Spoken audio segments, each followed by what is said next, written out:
सुना होगा वो इटावा में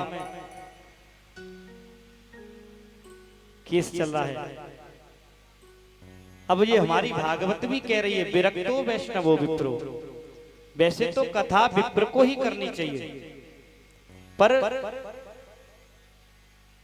अब तो सब लोग कथा कर रहे हैं। कथा को एक खेल बना दिया है। क्या बना दिया है? खेल। जो मन आए जो कथा कर रहा है, जो मन आए कथा पे बैठ रहा है। ये कथा कोई खेल नहीं है, ये कथा कोई साधारण गद्दी नहीं है जो मन आए जो चाहे बैठ जाए।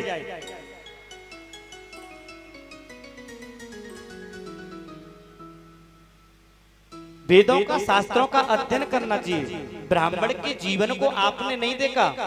जब ब्राह्मण 10 वर्ष का होता है, जब घर को त्याग देता है, घर में जा त्याग करके गुरुकुल में रहता है, अध्ययन करता है, ग्रंथों को पढ़ता है। जब पढ़ करके जब आता है तो आप सभी लोगों को कथा को श्रवण कराता है। जिन्होंने गुरुकुल का मुख नहीं देखा, संतों की संगति नहीं कही, वो आज गद्दियों पर बैठ करके भगवान की कथा कर रहे हैं।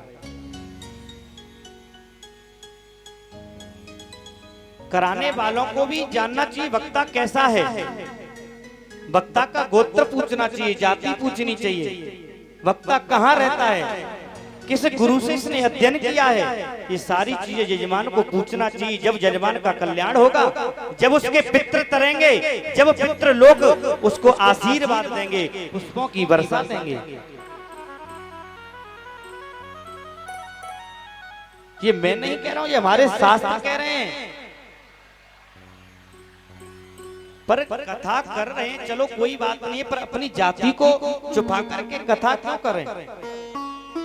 यदि आप यादव हैं तो यादव लिखो, आप कोई भी जाति के हैं तो आप जाति लिख करके कथा करो, कोई बात नहीं है। वैसे तो शास्त्रों में अनुमति नहीं है कि कोई भी जाति इस गद्दी पर बैठ सके, पर यदि कोई कर रहा है तो अपनी जाति को मत छुपाओ, अपनी जाति को लिखो। किसी की इच्छा होगी तो वो कराएगा, पर ब्राह्मणों का नाम लेकर के आप कथा करने के लिए जा रहे हैं, ये सबसे बड़ा गलत कार्य है।